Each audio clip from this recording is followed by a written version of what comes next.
Sir, चीन के साथ हालिया दिफाई डील जो हुई है जिसमें एरोस्पेस टेक्नोलॉजी शेयरिंग की बात हुई है, अगर खुदा न खास्ता इस बार भारत कोई जाहिरियत करता है तो इस टेक्नोलॉजी से हमारी एयरफोर्स को क्या एज मिलेगा? देखिए, हमने जो कुछ इस वॉर के बाद हमने ब्रीफिंग दी, मार्शल औरंगजेब ने आके ब्रीफिंग दी, जो कुछ बताया, ये एक सरसरी सी एक थी कि हमने क्या किया। बाकी लोगों की स्पेकुलेशंस हैं कि इनके पास सैटेलाइट कनेक्शन है, आपने ईसीएम किया, एवेक्स किए, इसने इसको लॉक किया, उसने उसके लिए विंडो क्रिएट की, उसने ट्रिगर प्रेस किया, उसके बाद मिसाइल को वो लेके गया। ये सारी चीजें अपनी जगह ठीक है, हम्म। लेकिन क्या हमारे पास सिर्फ यही कुछ है? क्या हमने सारा कुछ अपना जो है चंद घंटे की बैटल में दिखा दिया? ऐसी कोई बात नहीं। मैं without going into details and technicalities I can assure you कि हम अब जो आपने भी बात की है, जो फील्ड मार्शल ने भी एक रॉकेट फोर्स बनाने का किया है, hmm. We have no shortage of appropriate response अगर वो इसकी जो ड्रोन्स की वॉर की तरफ आते हैं, क्योंकि उन्होंने एक एक्सरसाइज शुरू की है। हम्म। बहुत बड़ी ड्रोन एक्सरसाइज उन्होंने अपने एरिया में शुरू की है, और उसको कोल्ड स्टार्ट एक्सरसाइज वो कहते हैं। और कोल्ड स्टार्ट जो इनकी जो टर्मिनोलॉजी है, जो इनका कॉन्सेप्ट है, वो उसकी बुनियाद ही ये है कि ये कोई ना कोई ड्रामा करके, जिस तरह का पहलगाम में इन्होंने किया, उसका इल्जाम लगा के ये बड़े रैपिडली एकदम हमारे ऊपर करेंगे, और उसके बाद बाय द टाइम हम रिस्पॉन्स करने में आएंगे, वो अपना ऑब्जेक्टिव अचीव कर चुके होंगे और दुनिया छुड़वाने के लिए आ जाएगी। लेकिन ऐसी कोई बात नहीं है। हम्म। हम वो भीड़ हैं जो अगर पड़ गए तो उसी वक्त छोड़ेंगे जब हम अपना इंतकाम ले लेंगे इनसे, इंशाअल्लाह ताला। बिल्कुल सही। सर, हाल ही में पाकिस्तान ने फतह 4 का भी बड़ा कामयाब एक तजर्बा किया है, अगर इसका इस्तेमाल किया जाए तो इसकी रेंज भारत में कहाँ तक जा सकती है? 750 किलोमीटर, हम्म। 750 किलोमीटर। और देखें, जब ये तो सरफेस टू सरफेस होती है, फिर इनके वर्जन होते हैं जो आप एयर से भी लॉन्च कर सकते हैं। जब आप एयर से लॉन्च करते हैं तो उसकी रेंज बढ़ जाती है।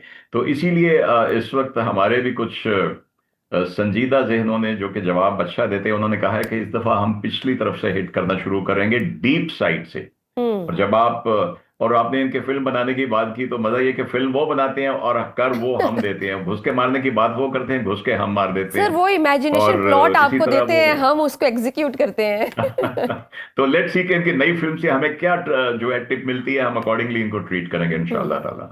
सर, क्या पाकिस्तान के पास अभी इलेक्ट्रॉनिक वॉरफेयर या साइबर एयर डिफेंस के मैदान में भारत से ज्यादा बेहतर कैपेबिलिटी है? हमने साबित किया। हम्म। हमने साबित किया। किया कि नहीं किया? जब उनके पूरे नॉर्दर्न इंडिया की जो इलेक्ट्रिसिटी जो थी, उनके बस सिस्टम हैक थे, उनकी ट्रेनों के सिस्टम हैक थे, उनकी जब वो जहाज वापस गए, उनके रनवे की लाइटें ऑफ थी, वो हम तो ये वी हैव प्रूव्ड इट। और देखिए, हम्म। हमने हमेशा से सुना कि इंडिया का आईटी में बड़ा नाम है, वो गूगल में है, कहीं और पे है, दुनिया में, अमेरिका में बहुत जगह है, कुछ लोग उनके जो है नासा में भी गए हुए हैं, वो अपनी जगह है। हम्म। लेकिन हमने मिलिटरली जिस उनके थ्रेट का हमने सामना करना था, हमने हम्म। उस विंडो में अल्हम्दुलिल्लाह एक्सेल किया। और ये सिर्फ एक छोटा सा उसका मुजाहिरा था जो हमने इनको उस शॉर्ट लेकिन इंटेंस वॉर में इनको दिखाया है। तो rest assured, our boys are good. ठीक। सर, अगर खित्ते में हम इजराइल इंडिया डिफेंस नेक्सस हम देख रहे हैं कि मजीद बढ़ता है, तो आपके ख्याल में पाकिस्तान को रीजनल एयर पावर बैलेंस बरकरार रखने के लिए कौन से फौरी इकदाम उठाने चाहिए?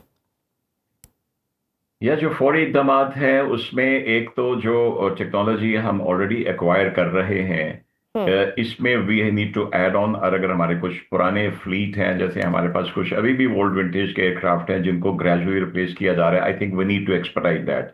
क्योंकि इस वक्त जो एयर पावर है, ये जमीन से हवा और हवा से स्पेस के डोमेन में जा चुकी है। हम्म। तो उसके ऊपर काम हो रहा है। फिर फिफ्थ जनरेशन की बात हो रही है। It takes time. जो फिफ्थ जनरेशन देखे ना, उनका जो तेजा था, तेजा से पहले उसका नाम एलसीए था, वो पिछले 40 साल से एक जहाज बनाने की कोशिश कर रहे हैं।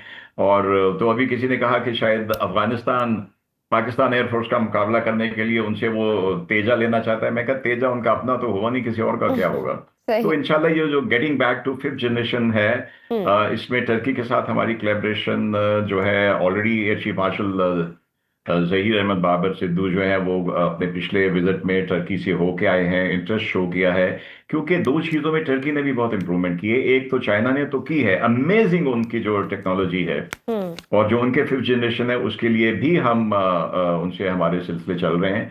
तो अगर हम टर्की के साथ एक कंसोर्शियम के तौर पे ज्वाइन कर हम्म। लेते हैं तो इंशाल्लाह हमारी जो एयरफोर्स है in all domains it will become very important and we are working in that direction. ठीक। सर, अगर भारत लिमिटेड वॉर या सर्जिकल स्ट्राइक 2 की कोशिश करता है तो हमारी इंस्टेंट रिटेलिएशन डॉक्ट्राइन क्या होगी? इंस्टेंट रिटेलिएशन डॉक्ट्राइन हमारा वही होगा जो आप देखिए। मैं एक बुनियादी चीज बताऊं, मैं पहले भी हम्म। कह चुका हूं कि वॉर में स्पेशली एयर में जो पहल करता है 80% 70% विक्ट्री उसके हाथ में होती है, सही। सरप्राइज करना। हम्म। लेकिन आपने देखा कि 2019 था या अभी था, सरप्राइज उन्होंने किया, यानी कि पहल उन्होंने की हम्म।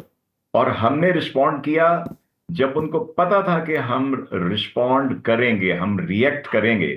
तो हम्म। नतीजा आपने देख लिया 2019 में भी और अभी भी। तो जब कोई ऐसा इंसिडेंट होता है, वी नो के अभी भी इंडिया ने जब करना है तो हम्म। उसने कोई ड्रामा स्टेज करके उसका एलिगेशन लगा के और उसने क्विक रिस्पॉन्ड करना है। उनके डॉक्ट्रिन है, कोल्ड स्टार्ट डॉक्ट्रिन का बेसिक जो है कॉन्सेप्ट ही यही है कि बिल्कुल। एक स्टेज मैंने ड्रामा और कोई इंसिडेंट क्रिएट करना और उसके फौरन बाद एयरफोर्स से स्ट्राइक करना। अब एयरफोर्स में देखिए वो भी चीजें शामिल हो गई, ड्रोन शामिल हो गए।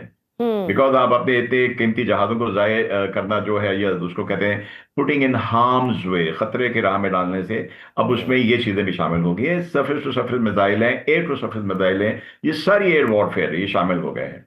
बिल्कुल सही। तो बहुत। हमारा रिस्पॉन्स जो है वी आर रेडी। आपका ख्याल वी है आर कि जब रेडी वो के वो पहलगाम हम का उनका इंसिडेंट हुआ था, एडवेंचर। हमें इसका मतलब है हमें सर। आइडिया था। हम्म। मैं जाती तौर पे अपने जो हमारे जिसको हम कहते हैं चढ़दा पंजाब, वहां के रहने वाले सिख भाइयों की बड़ी इज्जत करता हूं। सारे सरदार बड़े अच्छे होते हैं, लेकिन ये सरदार मॉडिफाई नहीं है, मूडीफाई हो चुका है, इसलिए बेचारे को झूठ बोलना पड़ रहा है। हाँ, सर, वो ऑपरेशन सिंदूर पे एक सुने ना, एक मूवी बना रहे हैं, अक्षय कुमार उसके हीरो होंगे। मे बी ये उस मूवी का कुछ सीन बता रहे हो, तो अगर वो सीन हुआ तो फिर हमें कोई एतराज नहीं है। सर, आज के हालात में पाकिस्तान के पास जो GF-17 या J-10C HQ या ब्लॉक 3 9B मिसाइल सिस्टम्स हैं, ये भारत के राफेल या S-400 सेटअप के मुकाबले में किस हद तक मजबूत पोजीशन में समझे जा सकते हैं? देखिए हर जो जो भी सिस्टम आजकल इन यूज हैं, S-400 बहुत ही पोटेंट सिस्टम है। हम्म। इसी तरह राफेल बहुत ही पोटेंट फाइटर जेट है, मल्टी रोल जेट है। इसी तरह JF-17 है, इसी तरह J-10 है, इसी तरह F-16 है।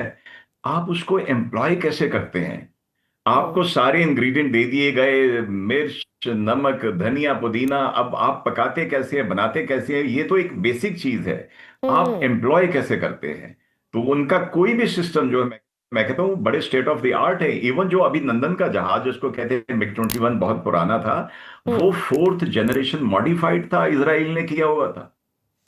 तो देखिए सिस्टम बड़े कॉम्पिटेंट है। अगर आप S-400 की बात करते हैं तो ये मेरे ख्याल में अब 236 टारगेट्स को ये ट्रैक कर सकता है और आइडेंटिफाई कर सकता है, लॉक कर सकता है।